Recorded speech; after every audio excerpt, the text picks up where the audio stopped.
Good morning, everyone, and welcome to the Tech ChitChat Show. My name is Ken. You can find me on Northern Viking Everyday and Northern Viking Explorer on YouTube. I am here with my co-host Stephen Loney on YouTube and 8-Bit Warrior on Twitter. Hello, Stephen.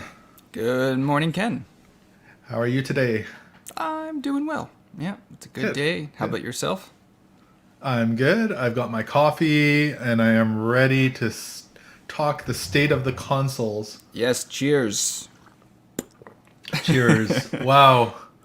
I feel like there's a lot going on with video gaming consoles, but yeah.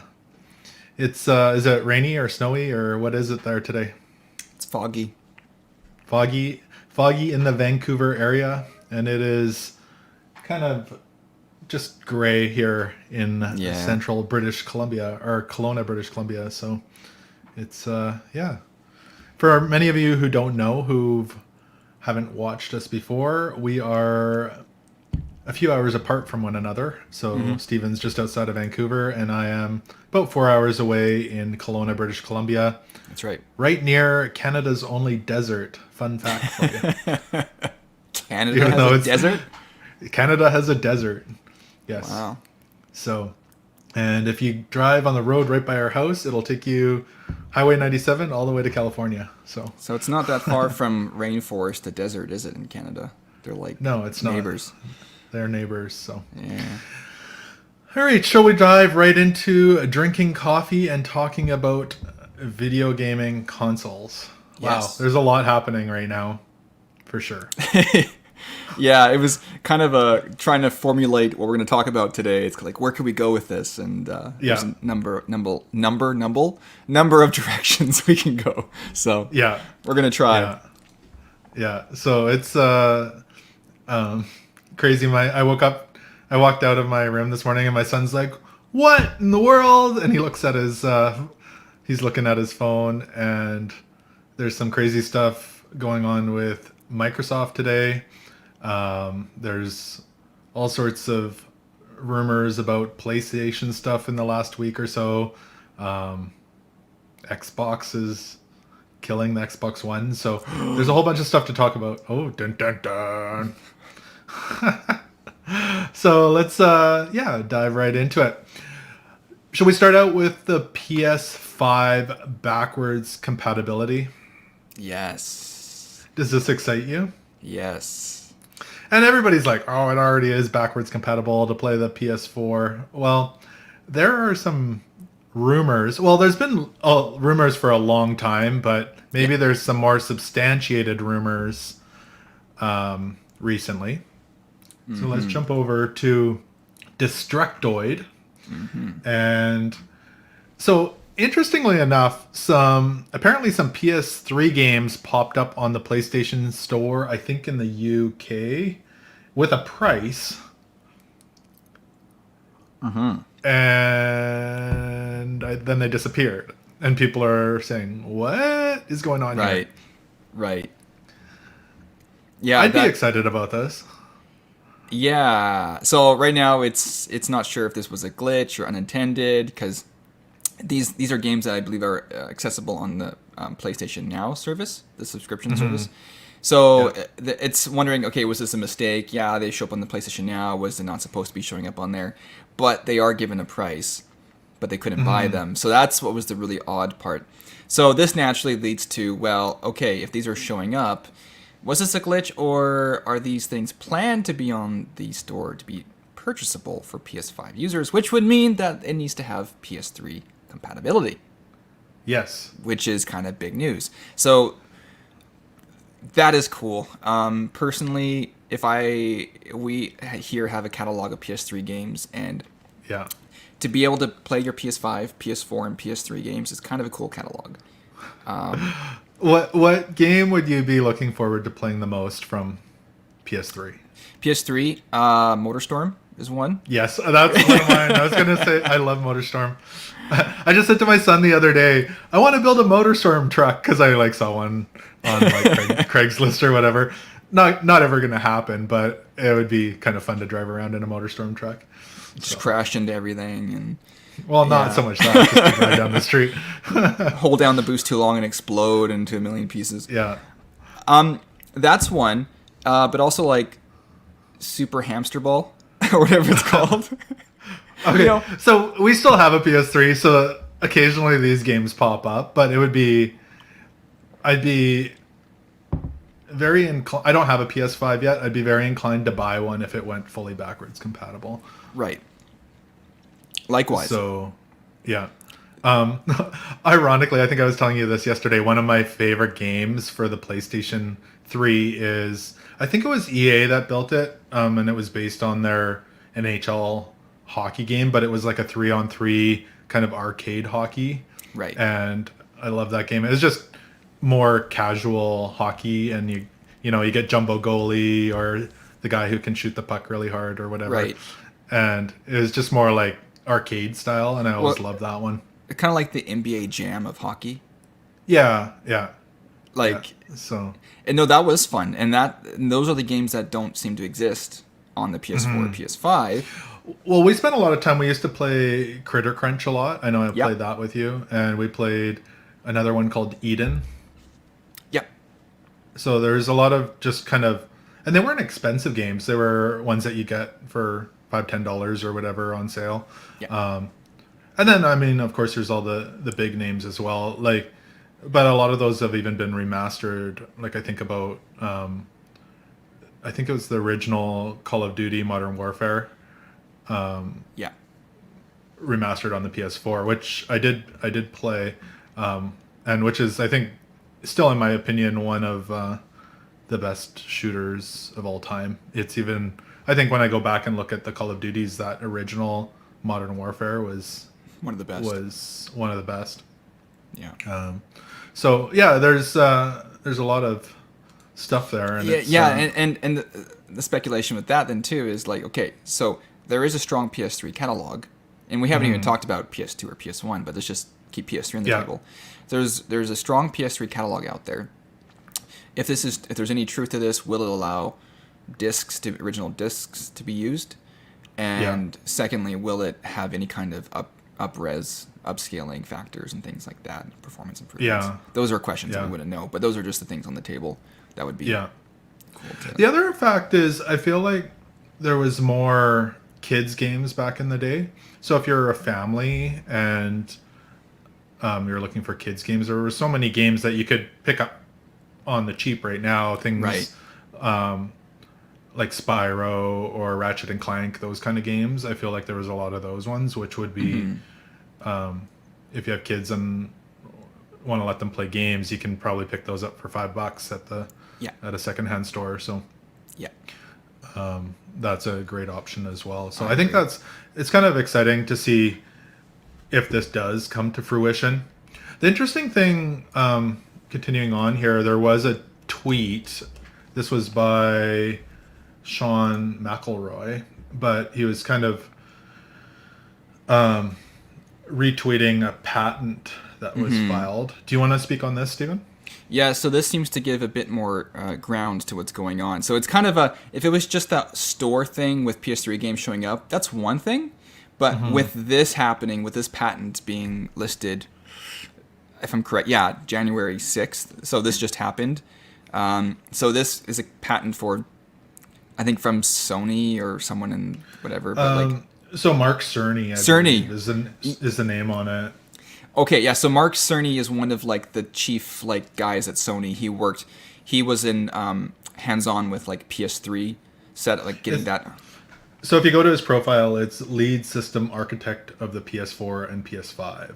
Yeah. So he's had a hand on the PS3 as well, the PS4, PS5. For anyone who doesn't know, he's I believe the coder for Marble Madness on the NES. Okay. So he's a long history. I think he might have been a teenager when he coded that for the NES. He's a really smart guy. Long history, and so he knows very well the architecture of the consoles. I think he's very hands-on. So this patent is kind of a big deal. So backward compatibility through the use of spoof clock and fine-grained frequency control. Do I know what this means? No. No, but I'm assuming it could be connected to the PS5 in the way that they're gonna get the compatibility working with the PS4. PS3, Yeah. and possibly other consoles as well. This could just be So the technique. when I see the term spoof clock, and I don't know anything about this, but spoof clock just, to me, like what rings in my head is like kind of emulation. That's what I like when I hear that term. And I could be totally wrong about that, but I think you're right. So it could be like using a processor and doing something to make it operate at the same speed as the other processor to make it look like it's the same.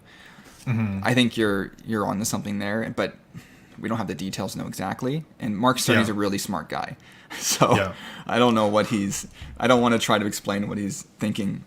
For sure. But the timing here with that store thing going on and Mark Cerny having that patent is very interesting. Yeah. So. No, I would agree with you there. And just to throw some more like smoke on the fire, throw some more wood on the fire. I'm not sure what you throw on the fire. Smoke on the fire. Where there's smoke, there's fire. I don't even know what I'm talking about. Anyway, so where did you find this photo, Stephen? Was it on... So this was part of a presentation from Sony, like early on from the PS5. Like maybe even just before it came out. I can't remember. But Mark Cerny was presenting at this point, I believe, and talking about backwards compatibility for the... Yeah. Oh, thanks, James. Gas on the fire. James, you get a cookie. Thank you, James. Yes, it's gas on the fire. James, and I know that. James is a smart guy. He's smarter than us. So yeah. By the way, hello, James, fellow Kelowna guy for Ken. Oh. I'm not in Kelowna, but your neighbor. He's your neighbor, so. Oh, okay. Well, hello, James. I'm just down the street from you. Oh, and my dog's barking. Are you at my door, James? They're saying hello. Awesome. That's so, awesome. All right. So anyway, wow. The dogs are excited too. You know what? It's probably the long lost Amazon orders that we've been waiting for forever. It's all right. And I'm not going to go leave and calm them down. He can just bark at the Amazon delivery guy. So, anyway. This picture. That's awesome. Yes. So this was from Mark Cerny presenting about the PS4 and backwards compatibility for the PS4 Pro and PS4 with that. But as people have noted at that point too, is that there's room for more stuff to fit in there. Like PS3, PS2, PS1. And in that presentation, they showed about how the PS3, I remember when we had original PS3s? Yeah. And had PS2 compatibility. Well, we had the OG PS3, like the one that like we bought opening or original date or whatever. The first one. And yeah, it played physical PS2 discs and PS1 discs. Yeah. So no, and that but that the PS2 in that one was actually pretty much jammed a PS2 chip inside the PS3 to make that work. Okay. They were not really emulating it. They just basically took the PS2 architecture, shoved it in there alongside the PS3. So that's why later consoles didn't have PS2 compatibility or very limited later on. So I do want to say something about this photo. Is I am not a graphic designer at all, but the photo seems very awkward. Exactly. It's so it's leading up to like this reveal of like fill it in. Yeah, and you can tell we're not like the greatest graphic designers by our thumbnails here on YouTube, but like we try. We put a few minutes into it. Yeah, it's like, oh, we need a thumbnail. We're going live. But this is for a presentation. Like they definitely left room that you could put in a PS3, a PS2, and a PS1 in there. Yeah. And the fact that they actually put PS4 Pro and PS4 separately is interesting as well. So, because they could pull out one of those and then just put in even more space.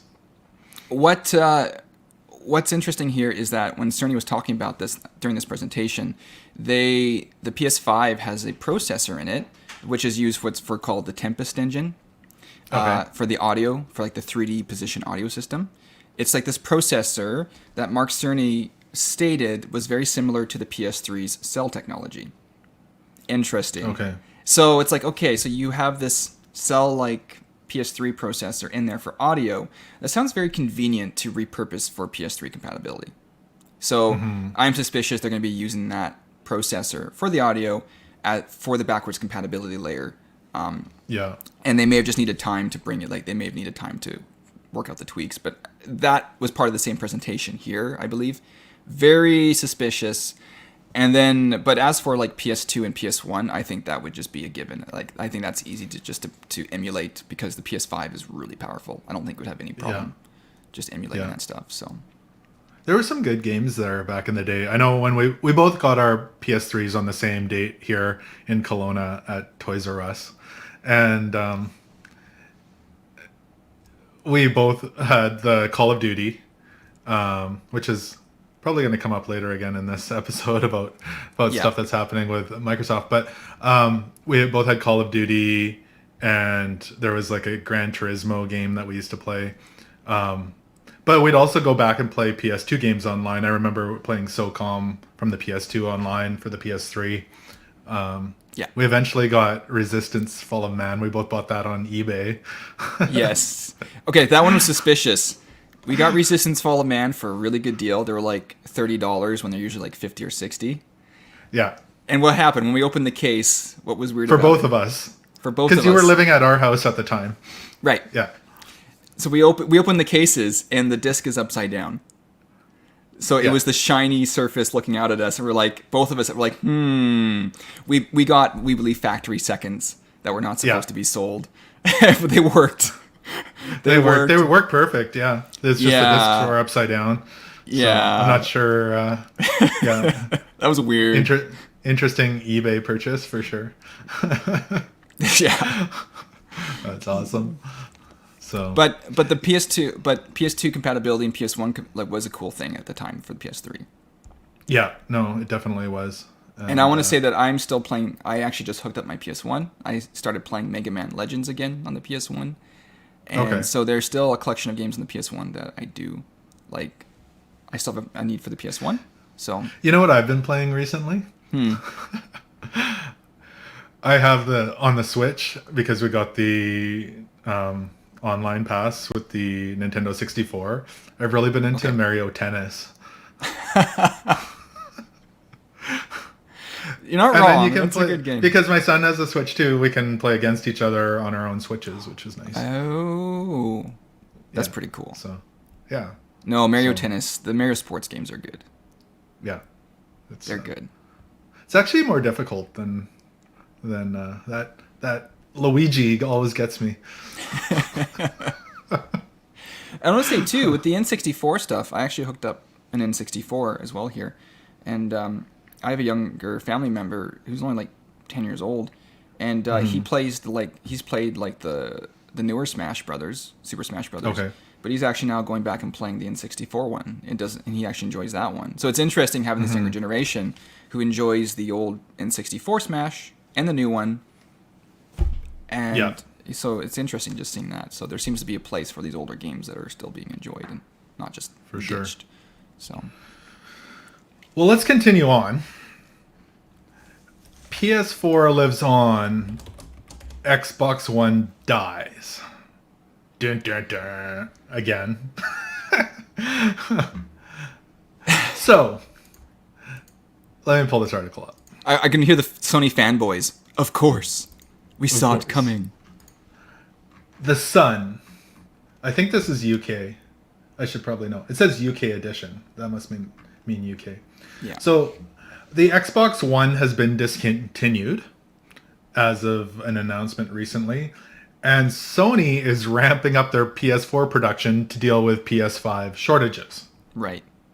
Which is really interesting. I mean, there must be a lot of people still playing PlayStation 4 games. We have one. I I don't know. I don't want to quote a stat, but I saw a stat not that long ago that it was still clearly one of the most popular consoles out there. Yeah. So it definitely is interesting that on both sides, one is dropping it and the other one is ramping up production. Yeah. I mean, it, Sony's clearly seen that if they can't keep up with demand, at least they can sell another product for sure. Well, and the PS4, and I think it was just the base PS4. I don't know if it's the PS4 Pro. The PS4 is a very decent machine still. Like, yeah, it's not the processor. Yeah, it's got a weak processor. It wasn't a very good processor to begin with, but it's fine. There's tons. I mean, considering that we still have a PS3 going here, we've had that active still up until recently. I mean, the PS4 is like still competent for so many tasks and games. It just makes sense, and there's tons of them already in homes. And if for every home that has a PlayStation Plus subscription, that's making money for Sony. And if you can't, as we were talking about before, earlier, if you can't get the PS5 in the hands of people, it makes sense to continue to support this when it's actually making money. And I believe I said that they were looking to produce another 1 million consoles, PS4 consoles for the year. So that so people can go to the store and still be able to buy a Sony console product rather than no product. Yeah. And so this is kind of, it's quite interesting to me. Like you brought up the PlayStation Plus, and we're going to get into that more in a moment. I did not renew. This is the first time in probably since I bought my PS4, so whenever that came out, that I haven't renewed my PlayStation Plus membership this Christmas. Right. Because it comes up every kind of Christmas time. Which is kind of interesting. I mean, partially because I got a $1 Xbox Game Pass for 3 months, and I bought the Switch Online. So buying another service plus all your Disney and Amazon Prime and everything you pay for, I'm like, I will just like not buy it at the moment and see if I miss it. Do you miss it? Because I honestly, no, I haven't been. Because to be honest, mostly I like to play Battlefield here and there, and that was included with Amazon Prime. I got pretty much every Battlefield that I owned on the PlayStation for my PC for free, and then I did buy Battlefield 2042 for my PC as well. So it's just kind of interesting. And I think you'd mentioned to me the other day that you didn't renew yours either. No, I canceled mine too. I haven't been playing it, so I didn't need to spend another 60, 70, 80 bucks, what it was for the year. No. And I didn't. And if I do gaming, it's on the PC right now most of the time, or my PS1 over there. So yeah. So it's kind of interesting. Actually, for those of you watching, I see Cody's out there. Woot woot, Mario Tennis. Thanks, Cody. For those of you watching, can you guys write in the comments which gaming services you subscribe to, whether it's like a Nintendo Switch Online, PlayStation Plus, Xbox, Game Pass, that sort of thing. I'd love to know what you guys are paying for. And bonus question, which character is best in Mario Tennis? Bonus question, yeah. So, yeah, it's interesting because I think that there's definitely a shuffle happening, and that kind of leads into our next thing. And where I was leading with this is PlayStation Now about to disappear? There's been reports that, again, in the UK, that retailers are being asked to pull their PlayStation Now cards or Plus cards, or both. I'm not sure which one's off their shelves, as there's a rumored new program coming to PlayStation, right, to compete with the Xbox Game Pass. Right. And so if you're not sure what the Xbox Game Pass is, let's see. Xbox Game Pass, you can pay for a service and just game on your Xbox, but you can also purchase the one for your PC and use it on there, or they sell one that you can use on both of them. So you can use all these games, download them once you've paid for the service. And there's a lot of games in there, and I think PlayStation is definitely moving in the direction of trying to compete with that. Right. We've got a couple comments here. We do. So let's start out with Cody. Yes. Nintendo Switch Online, but not the N64. And Yoshi for Mario Tennis. So, okay, Yoshi, gotcha. I thought he was talking about Yoshi. Yeah, Yoshi OST is his favorite Mario Tennis character. So now I was confused. I'm like, oh, okay. Anyway, that makes more sense. And James is saying he doesn't. No subscription and no subscription. So yeah, so that's awesome. So and Yoshi's saying now Game Pass is a good idea. I'm down for that, especially since Microsoft points can earn you more months. Yes, there, Yoshi. I agree. My son uses his Microsoft points. He uses, apparently, I think it's the Edge browser, and he does his like Google searches every day, and he gets like free points towards Game Pass. So you guys are all like, what is he talking about? Apparently, you get Microsoft points for using their browser, and he keeps getting Game Pass for free. So, which is kind of funny. But I only paid $1. There was a deal, $1 for 3 months of Game Pass. And then I got another free month of Game Pass when I bought an Xbox controller for my PC.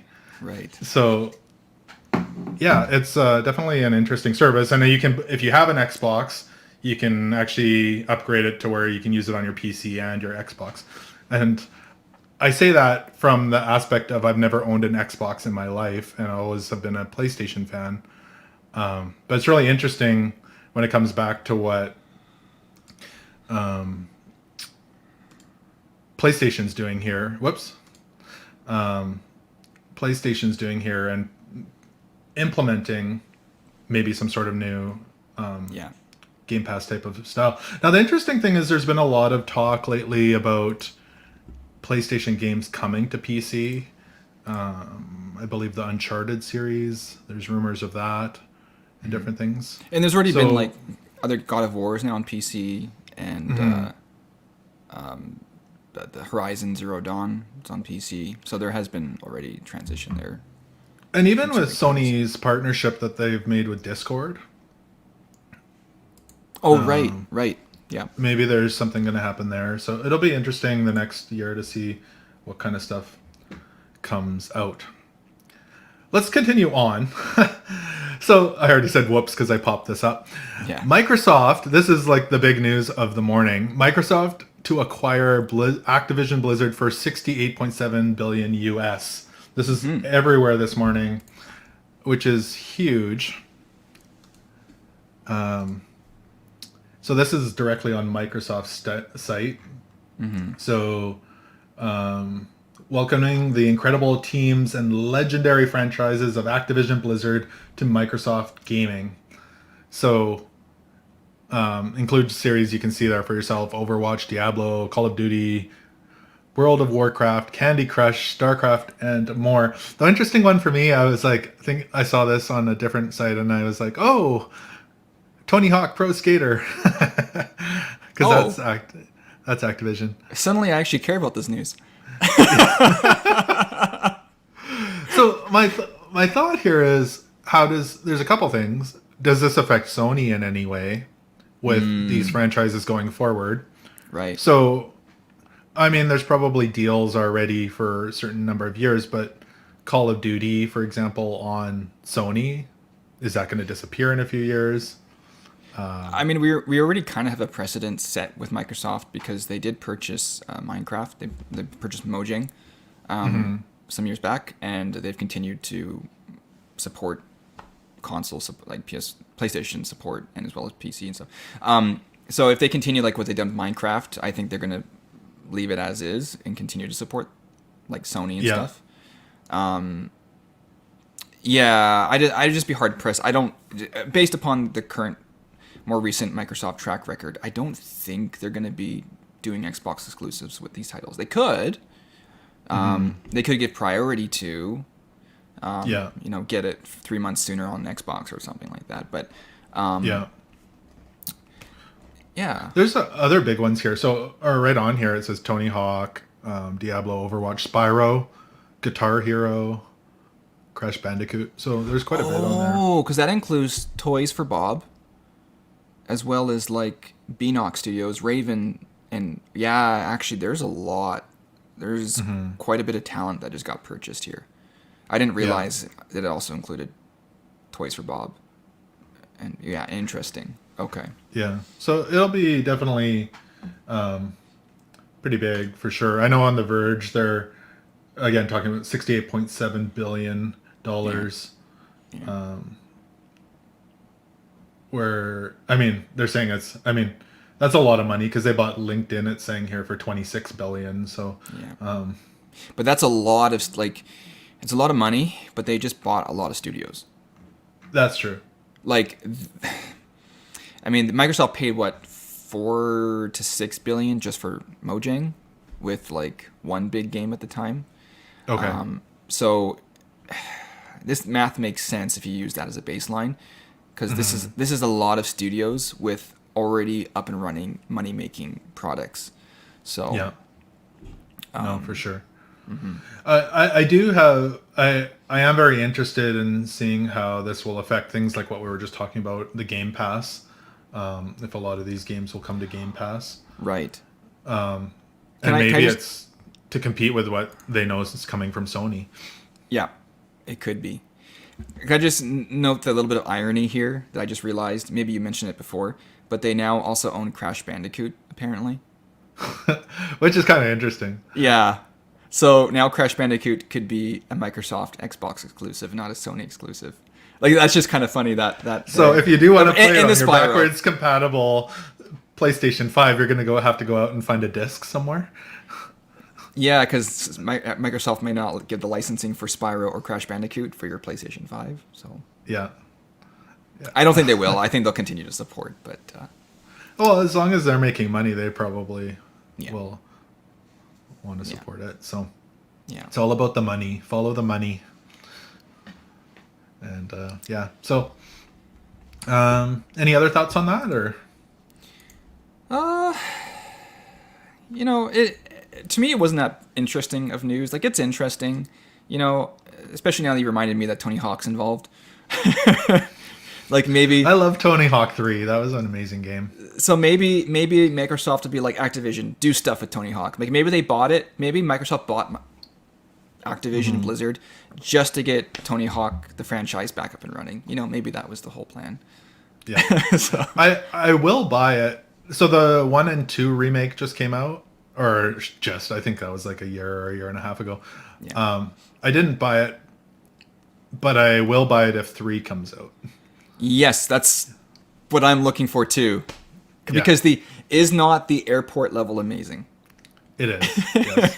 For everyone who played Tony Hawk 3, yeah. And isn't there like a secret level somehow that you have to like grind a rail in somewhere and it unlocks? Was it the cruise ship or something? No. Well, you get the cruise ship. That's like a bonus level, but there's also the the warehouse level that if you grind a rail, it opens up the pirate ship. Oh, it opens the doors, the pirate ship outside. You're right. Yeah. Like, how cool was that game? That was an amazing game. So Tony Hawk 3 remastered with online. We can play together again. Yeah. I think I have 2 copies of it still. I have one for the GameCube and one for the PlayStation 2 somewhere. So, that's going to be...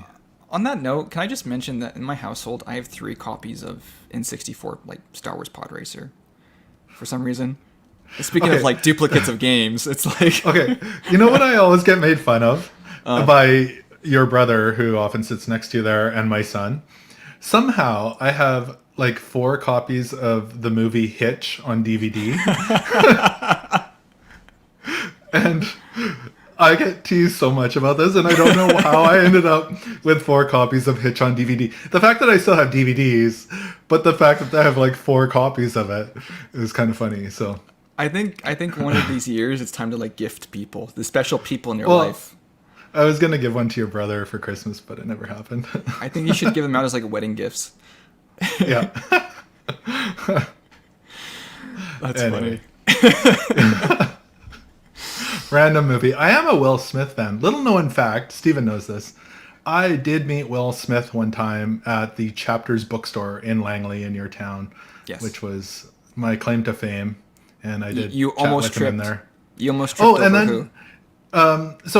his wife, Jada Pinkett, I guess is her name, was like reading magazines on the ground, and I walked around the corner and like basically tripped over her, and then chatted with Will Smith for a bit, and then they jumped in their like blacked out Cadillac Escalade and drove away. They were filming iRobot, I believe, in Langley at the time, so this was a long time ago.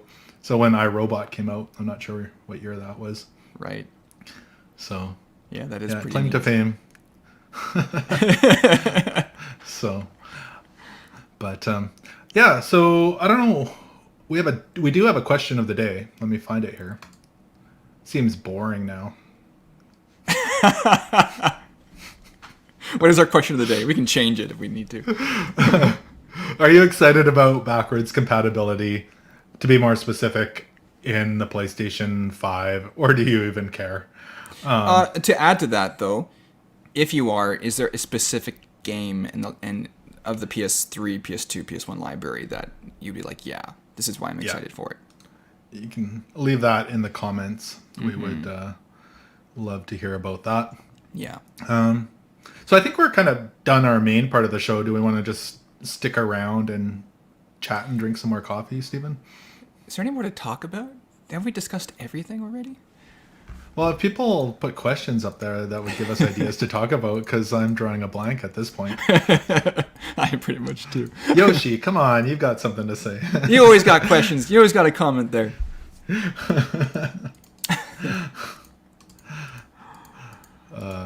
Yeah, so I guess if not, we're going to wind this down. So thank you, everyone, for joining us today. What do we have to say about streaming, Stephen? Yeah, so once we reach 100 subscribers, we are looking to finally go to 1080p streaming. So we can be in crystal clear, perfect. Crystal clear 1080p. Yeah, not 720p. It's fine, but you know. What Cody says here, is the Xbox Game Pass worth the monthly price? I think it is. I actually do think it is. Honestly, if I were to buy an Xbox right now, I would probably not buy any games, and I would just pay for the Xbox Pass and just the one that's good for your PC and the Xbox, so you can play the games on both. I think that's a really good deal. I don't know what it is. It's somewhere 100 plus, but if you're not really having to buy games and you get a lot of games, I think it's kind of a cool way to go. Because if you're, not paying for other services, it might be worth it for sure. Yoshi, whoops, I have no PlayStation. If it will be compatible on PC, then I'm interested in Little Big Planet. How did we forget Little Big Planet? Right. That's one of the all-time greatest games of the PlayStation. I love that game. Except you can't... Hold on, though. So you can play the PS4 version, Little Big Planet 3, but the PS3 version of Little Big Planet 1 and 2, they had to shut down the servers, I believe, because of exploits. So... It's still an amazing game. Yeah, so... So the interesting thing, though, is what's going to happen to games like that if they do create a PC gaming experience of PlayStation games, like a PlayStation Game Pass sort of idea, will you be able to play those games on your PC? Yeah, Hope I don't so. know. That'd be fun. Yeah, we'll see how... for as far as PS3 titles, that seems a little... Yeah, I don't know. Who knows? Mm-hmm. So, yeah, I forgot about that game, though. That is one of my all-time favorite. What's that? The big turning wheel or whatever, that level was... That's classic. That kind of... It's so hard. Didn't that, blow your mind the first time you saw that, and the whole level's just, turning on you? Yeah. and you're playing with 4 people, and it's frustrating because one person keeps dying and not making it, and you're like, come that on! That was me. Not everybody understands Little Big Planet, but that level's iconic. I don't know. First time for both of us, it was just like, that was... just because we're not used to that kind of thing going on, so... That was cool. So here's an interesting comment. Did you hear that Tomb Raider got ported to Game Boy Advance? Yes! I did see something about that. We should just talk about that all day today. That's so cool. It looks like a PS1 game on a Game Boy Advance. Legit. Looks really good. Yeah. That was impressive. I did see that it was a guy who made it. He has like an open source port of the original Tomb Raiders, like an engine, and then he ported it to the Game Boy Advance, and it's running well. Yeah, that was cool. Yoshi, you're right. That is such... Yeah, I'm still impressed by that. And I'm actually looking forward to seeing if he can, like... Yeah. Anyway. Because back in the day, if that came out on the original Game Boy Advance, that would have been, like... I think huge. But at the same time, it probably wouldn't have been realistic for a development team to optimize it so much, because the amount of cost it would take to do that. But that's still, nonetheless, that's so cool to see. Mm-hmm. So I think, here, let's have a look here. Oh, I can pop that up. Sure. So here's... The OG Tomb Raider looks amazing on the Game Boy Advance, is what it's entitled. This is on Nintendo Life, but... And do they have a video further down? I think you might be able to... There is, yeah. So if you go to... If you just do a quick Google search, it'll come up. Yeah. So... Really impressive. That actually looks really good on there. It does. And it runs the frame rate between like 15 to 20 frames per second. That's fine. Like if you're an OG classic gamer, that's fine. We're used to that. Yeah. That's the same Game Boy Advance you had. Yeah, that's the one with the it took AA batteries, I think. Yeah. So it didn't have rechargeable, so you'd have like the IKEA rechargeable batteries or whatever that you could put in there, and yeah, that was still the dub. In some ways, that's still superior because now all these years later, you don't have to replace that aging battery pack to things that are now dead. That is true. Yeah, you can just keep putting batteries in there. Same as like I have an original Game Boy that still works because you just put normal batteries in it.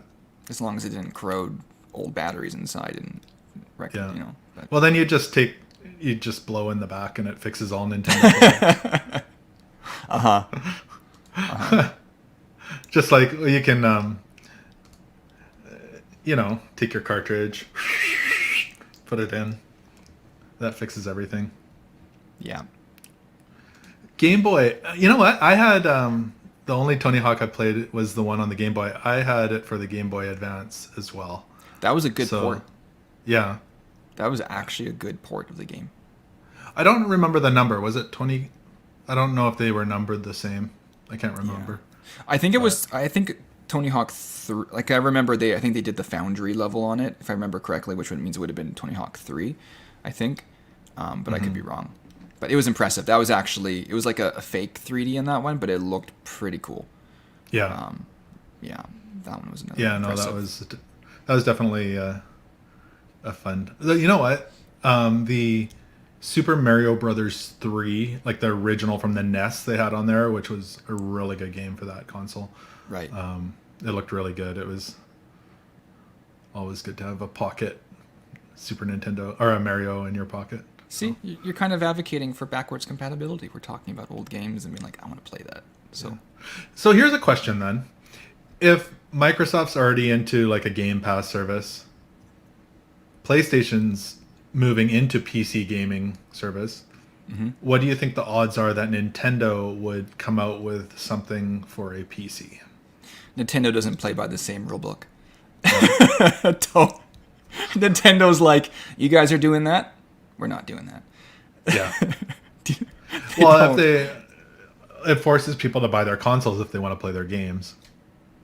Yeah, Nintendo locks down to their own system, and they don't seem like they seem to have stopped trying to follow the trend back with the GameCube. Seems to have been the last one that they tried to just follow suit.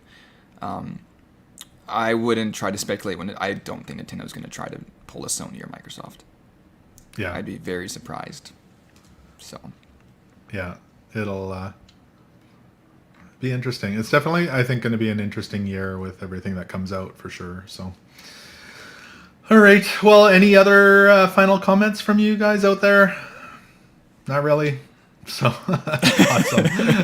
All right. Well, we appreciate you all joining us today for the Tech ChitChat Show. And remember to like and subscribe here so we can get to 100 subscribers and go ultra high def so you can see our beautiful faces all the time.